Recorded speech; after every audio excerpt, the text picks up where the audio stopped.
I'm the Duchess. Those words reportedly rang out on the set of Meghan Markle's latest film project, moments before she stormed off in frustration, allegedly because the crew didn't recognize her. It's the latest chapter in a never-ending saga of self-importance, mixed messaging, and Hollywood-sized delusion. In today's video, we're diving deep into the curious case of Meghan Markle, a woman who seems perpetually at war with both the royal identity she claims to reject and the celebrity spotlight she can't seem to live without. By the end of this, you'll see why each new reinvention of Meghan Markle seems to collapse faster than her last project, and why calling oneself the Duchess in America might not carry quite the clout she imagines. Let's start with this reported incident on her new film set. According to those on the scene, Meghan grew visibly irritated when staff didn't recognize her. And, in perfect Hollywood fashion, she allegedly reminded them exactly who she was. I'm the Duchess. Now, think about that. A self-proclaimed humanitarian and advocate for equality, insisting on royal recognition from a film crew in Los Angeles, the very same city she escaped to for freedom from all that royal hierarchy. Remember, this is the same Meghan who once laughed at the absurdity of curtsying to Queen Elizabeth II, perhaps the only person on earth for whom bowing actually carries historical meaning. Yet, today, she demands a kind of reverence from Hollywood extras? The contradiction couldn't be sharper if it were cut with a tiara. Her reported insistence on still using her title, Duchess of Sussex, comes across as both desperate and ironic. Because here's a fact, titles don't hold legal or social weight in the United States. No one is legally or culturally obligated to treat her any differently than any other actor. Yet, on casting reapplication forms, her listed name? Allegedly Meghan, Duchess of Sussex. Misspelling included, perhaps unintentionally, but perfectly symbolic. Let's be honest. Hollywood is a tough industry. Celebrities are made, forgotten, and recycled in record time. But Meghan's narrative has always leaned on one central pillar, victimhood wrapped in importance. Her acting career before marrying into royalty was, by all Hollywood measures, modest. A suitcase girl on Deal or No Deal. A supporting role on a mid-level cable show filmed in Canada. Fine work, but far from stardom. Yet when she re-emerged post-Megxit, she did so as though she were the next Meryl Streep, demanding not just space in Hollywood, but ownership of it. From multimillion-dollar Netflix deals to a Spotify contract that fizzled out faster than a press junket latte, everything she's touched since leaving the royal family seems to follow the same pattern: big hype, bigger flop. Even her latest film, the one that allegedly led to the "I'm the Duchess" incident, is shaping up to be yet another exercise in ego over craft. Because no matter how much press her name generates, an audience doesn't buy charisma by association. You have to earn it on screen. And so far, her public identity seems more performative than any role she's ever actually played. Here's the problem: Meghan can't seem to solve authenticity. Every move, from talk show appearances to teary interviews, from new business ventures to philanthropic branding, feels manufactured. Take the infamous Oprah interview. It was framed as a heartfelt truth-telling session, yet riddled with contradictions that didn't survive even basic fact-checking. Or look at her brief podcasting career, a show meant to elevate female voices that ended up being called Meghan Talks About Meghan. There's a clear pattern. Her projects never grow beyond her own image. The Archetypes podcast wasn't about ideas. It was about perpetuating a version of Meghan who is simultaneously misunderstood and morally superior. That's why this new film comeback feels so tone-deaf. It's built on the same assumption that the public will rally around her simply because of her title or her past. But here's the reality. Being famous for what you left behind doesn't guarantee people care about what you're doing now.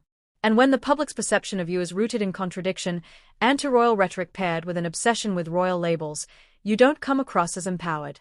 You come across as confused. Now, critics have pointed out she's approaching 50, and in Hollywood terms, reinvention is entirely possible. Some actors find renewed success late in their careers. But those comebacks are grounded in humility, resilience, and genuine artistry, not entitlement. Contrast that with Meghan's insistence on prestige without the portfolio. When her most recognizable role remains carrying a suitcase on Deal or No Deal or appearing as herself for 2 minutes in a cameo, that's not a legacy, that's a resume footnote. And maybe that's part of the problem. She keeps trying to brand herself into relevance instead of simply earning it through consistent, meaningful work. Acting isn't about titles, and Hollywood doesn't kneel to royalty. It bows only to box office numbers, and, right now, those aren't in her favor. So, what does the Meghan Markle experiment say about fame in the modern age? It tells us that celebrity without substance has an expiration date. Audiences crave authenticity. They reject doublespeak. And they've grown weary of PR-driven martyrdom masquerading as empowerment. Meghan presents herself as a woman liberated from the constraints of royalty, yet she clings to the very symbols of that power whenever convenient. It's a paradox that defines her public image and undermines her every move.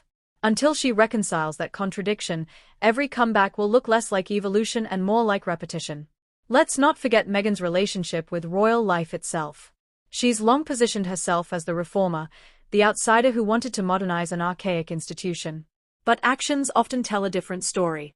If curtsying to the late Queen was ridiculous, a gesture of respect seen as bowing to an absurd tradition, why embrace the Duchess title now, years after leaving the firm?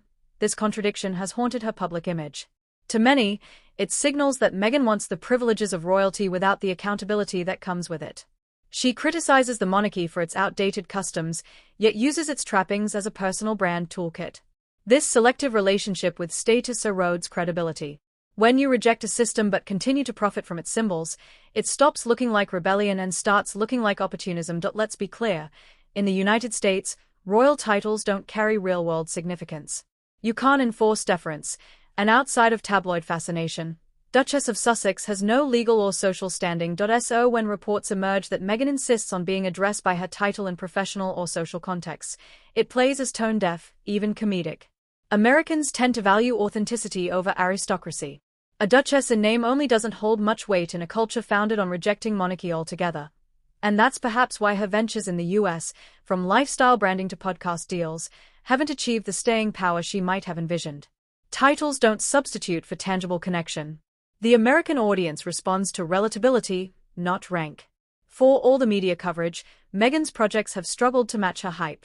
From cancelled podcast deals to lukewarm product launches and now a film career restart that's already tinged with controversy. The pattern is clear. Each move aims for reinvention yet circles back to public skepticism. Why? Because when every venture centers on image, rather than depth, the public senses the superficiality. Viewers aren't interested in royal glamour repackaged for Hollywood. They're interested in authenticity and self-awareness, two things Meghan's narrative consistently struggles with. Even the decision to rebrand herself under Meghan, Duchess of Sussex, misspelled or not, feels emblematic of her disconnect from reality. It's as if she's trying to remind the world who she thinks she is, instead of showing who she's become. At some point, Meghan Markle has to decide. Is she an actress, a humanitarian, a duchess, or simply someone trying to matter? Because right now, she's playing all four roles, and playing none of them convincingly. America doesn't use royal titles. Hollywood doesn't reward ego.